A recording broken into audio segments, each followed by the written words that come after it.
Between the 8th and 14th of October 1943, the 8th United States Army Air Force would be pushed to the breaking point. Deep penetration raids with little to no fighter escort would see the ranks of 8th Bomber Command decimated by a skillful and aggressive Luftwaffe. On the heels of the punishing Bremen raid on October the 8th, 1943, and the grueling Marienburg mission on October the 9th, the 8th Air Force received yet another mission order for the following day. Their destination? Munster. The men were fatigued, their ranks significantly thinned due to the losses suffered in the previous two raids. Nevertheless, they gathered early on the morning of the 10th for a pre-flight briefing, unaware of the surprise that awaited them. On that fateful morning, the mighty 8th crews were taken aback when they learned their target for the day, Munster's city centre. Up until this point, the 8th Air Force had prided itself on avoiding civilian populations as targets. Their operations focused on precision strikes against industrial and military installations, such as ball bearing factories and fighter assembly plants. However, October the 10th marked a departure from their usual strategy. At Station 139, Thorpe Abbotts, the early morning of October the 10th, 1943, commenced with a mission briefing for the 100th Bomb Group. Senior officers and intelligence briefers stood before the assembled pilots and navigators, gathered around a map and meticulously marked with pins and lines, denoting the route and target. Seated airmen, clad in flight gear, to ward off the chill of the late autumn in England, listened intently. Using long pointers, intelligence officers highlighted the target and outlined the mission's specifics. Waypoints along the route were identified, along with the expected arrival times and headings to and from the target. Weather conditions were detailed on a separate blackboard nearby. After traversing the English Channel, the bombers were to head into Germany, then slightly south to confound German radar controllers before turning northeast towards Munster to initiate their bomb run. The briefing encompassed reconnaissance photos of the target and rendezvous times for supporting fighter aircraft, tasked with defending the bombers against Luftwaffe attacks. The formidable strength of the Luftwaffe in 1943 was emphasised. On every mission, the 8th Air Force encountered substantial opposition, ranging from 50 to 100 fighters or more. The G2 intelligence officer delivered a sobering report, estimating approximately 250 single-engine fighter planes defending the target area. These included well-known types such as the Messerschmitt Bf 109 and Focke-Wulf 190, as well as twin-engine aircraft potentially armed with air-to-air rockets like Messerschmitt Bf 110s, Me 410s and Junkers Ju-88s. In an attempt to divide German fighter defences, a diversionary raid involving B-24 Liberators was planned. Crews were assured that this diversion would likely draw away a significant portion of enemy fighters. To escort the bombers, the 8th Air Force's P-47 Thunderbolts had been tasked to relay both to and from the target, providing almost continuous protection. During the brief at Horham, the home of the 95th Bomb Group, the briefing officer relayed a significant change in tactics. He announced, "Today will be different, very different from all previous military and industrial targets attacked by the 8th Air Force. Today, you will strike the heart of the city, the homes of its working population. The aiming point," he explained, would be the steps of the medieval cathedral. According to the plan, the B-17s would arrive over their target at noon, precisely when Sunday Mass concluded at the cathedral. This news was met with shock and discomfort by many in the briefing rooms across East Anglia. John Keymer, a bombardier with the 390th Bomb Group, reflected, "That really didn't sit well with the crews. It was a totally different concept from what we were always taught. I wondered, what the hell are we doing?" Ellis Scripture, the lead navigator in the 95th Bomb Group, and a deeply religious man, expressed his reservations and reluctance to fly this mission. He approached his commanding officer, Colonel John Gerhardt, who responded firmly, "Look, Captain, this is war, spelled W-A-R. We're in an all-out fight. The Germans have been killing innocent people all over Europe for years. We're here to beat the hell out of them, and we're going to do it." Faced with the threat of a court-martial if he refused to fly, Scripture reluctantly agreed. Others had different reactions than Keymer and Scripture. Major John Egan of the 100th Bomb Group was elated upon hearing the order. When he learned of the target, he found himself cheering. Others who had lost close friends in the past few raids joined in the cheering, because here was a chance to strike back at the Germans, the instigators of race hatred and minority oppression. It was a mission to avenge the loss of a comrade. The comrade in question was Major Gale Buck Cleven of the 350th Bomb Squadron of the 100th Bomb Group, who had been lost 2 days earlier on the mission to Bremen. The 8th Air Force cited the large presence of German rail workers in Munster as the reason for targeting the city. given its significance as a major rail hub. However, the choice of the Cathedral Steps as their aiming point at noon on a Sunday remained unexplained. Regardless of their personal feelings about the target, the bomber crews boarded their aircraft and embarked on their third mission in as many days. For the Munster Raid, the 8th Air Force assembled a formidable force comprising of 274 B-17 Flying Fortresses from the 3rd and 1st Bomb Divisions. Additionally, 216 P-47 Thunderbolts were assigned to provide escort. With such a substantial fighter presence, the flight crews harboured some optimism that the fighters would effectively fend off the Luftwaffe attacks and potentially achieve significant victories. However, the looming certainty of interception by the German Luftwaffe persisted, leaving the crucial question of whether the American fighters could intercept them in time. Despite the considerable number of fighters assigned to support the raid, logistical constraints dictated that they would need to trade off due to fuel limitations. Consequently, at any given point along the route, only 1 or 2 fighter groups would be available to escort the bombers. The sizable diversionary raid conducted by B-24 Liberators was expected to draw away a portion of the enemy forces, potentially levelling the playing field for the American fighter pilots. The planners, however, anticipated heavy flak over the centre of Munster, acknowledging that most losses would likely occur over the target area due to the anti-aircraft fire. The newest crew of the 100th Bomb Group, piloted by Lt Rosie Rosenthal and Winifred T. Pappy Lewis, comprised 10 men, including themselves. Considered inexperienced or green, they had recently joined the group as replacements for losses suffered during the previous mission against Schweinfurt on the 17th of August 1943. For Rosenthal and Lewis, the Munster Raid marked only their 3rd mission since arriving in England.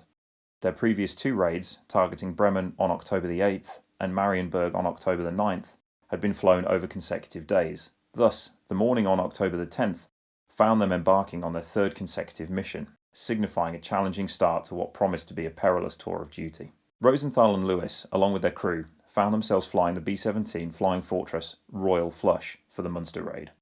Their usual aircraft, Rosie's Riveters, had sustained damage during their first mission to Bremen on October the 8th and was currently undergoing repairs.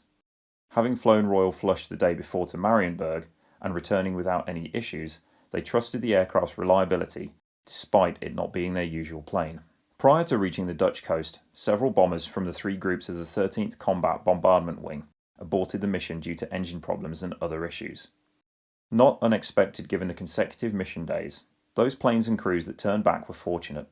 Within the 100th Bomb Group, 20 bombers set out, 18 from the 100th and 2 aircraft borrowed from the 390th Bomb Group, but 7 aborted, leaving 13 B-17s to press on towards Munster.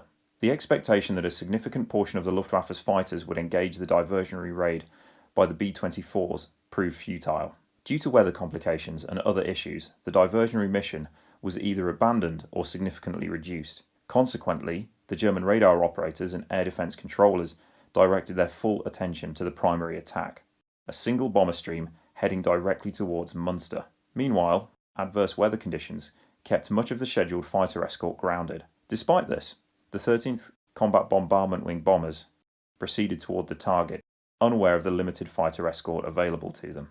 As they flew into Germany, oblivious to the unfolding circumstances, the looming disaster became increasingly apparent. Flying at the rear of the formation, the 100th Bomb Group was positioned in the most vulnerable position. Unaware of the mission's numerous setbacks, the bomber force continued its journey towards the Dutch coast and beyond. Across northwestern Germany, German Luftwaffe fighter controllers mobilised their forces.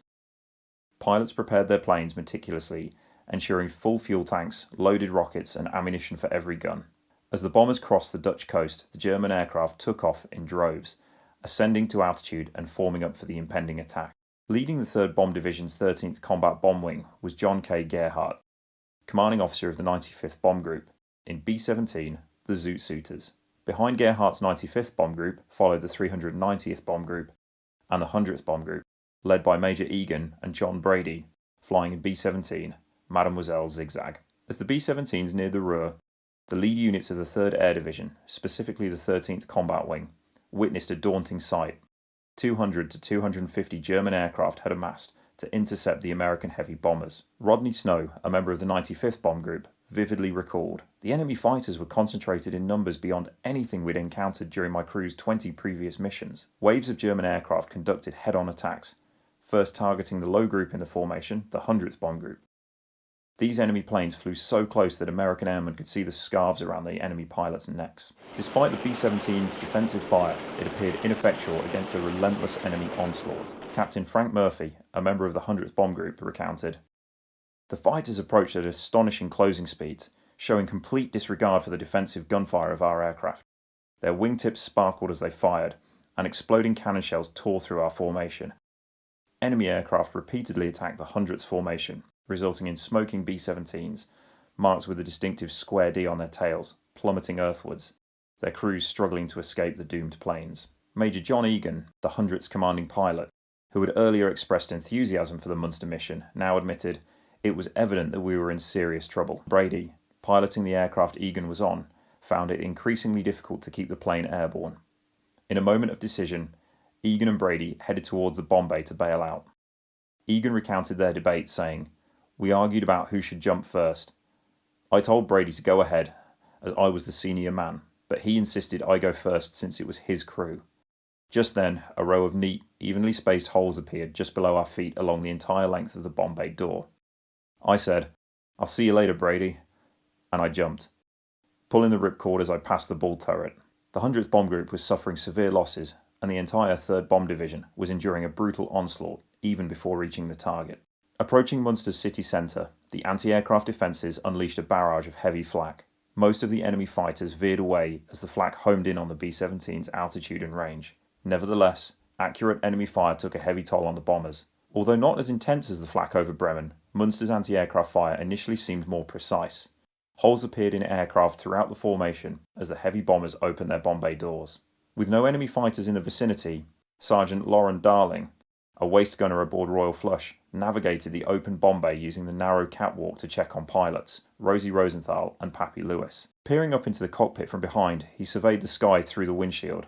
Ahead he spotted the other 2 B-17s from the 100th Bomb Group, Shackrat and Forever Yours 2. Suddenly, both aircraft were struck by direct hits from flak. Recollecting the moment later, he lamented how swiftly they turned into balls of black dust.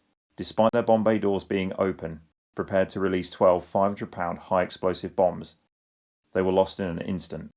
With each of the plane carrying 10 men, he doubted there were any survivors from either. The lead B-17, the Zoot Suiters of the 95th Bomb Group, was the first to release their bombs over the target, followed by Major John Keemer's 390th Bomb Group, while the battered remnants of the 100th Bomb Group brought up the rear of the 13th Combat Wing formation.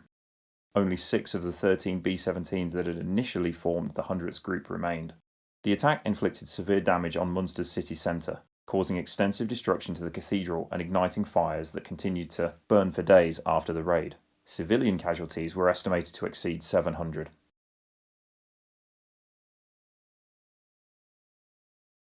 As the B-17s turned homeward, they faced another onslaught from the Luftwaffe fighters determined to finish off what remained of the 13th Combat Wing. Upon departing Munster, Rosenthal and Lewis sought to reconnect with other bombers from the 13th Combat Bombardment Wing for mutual protection. However, by the time they completed their bombing run, Royal Flush had fallen approximately 15 minutes behind the lead bombers.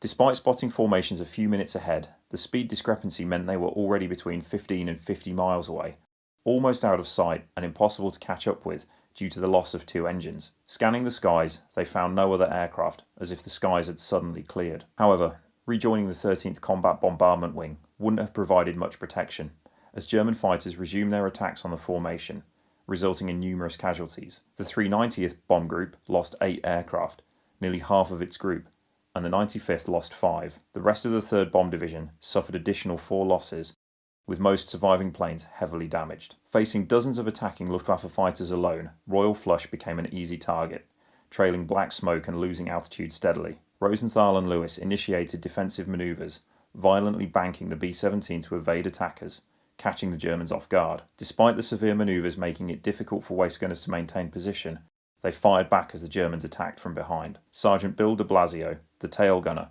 emerged as a hero that day, shooting down multiple fighters in the intense battle. Despite the lack of official recognition for his actions, his account left little doubt about his bravery. As German fighters pressed on, undeterred by initial losses, Royal Flush continued to dodge attacks, gradually losing altitude due to engine damage. Despite the relentless assault, the crew's resilience and de Blasio's accurate shooting likely saved Royal Flush. Relentless attacks continued until the Dutch border, where P-47s from the 56 Fighter Group intercepted and escorted the B-17s the rest of the way home. The German planes eventually broke off the attack due to fuel constraints, leaving the B-17 battered but still airborne.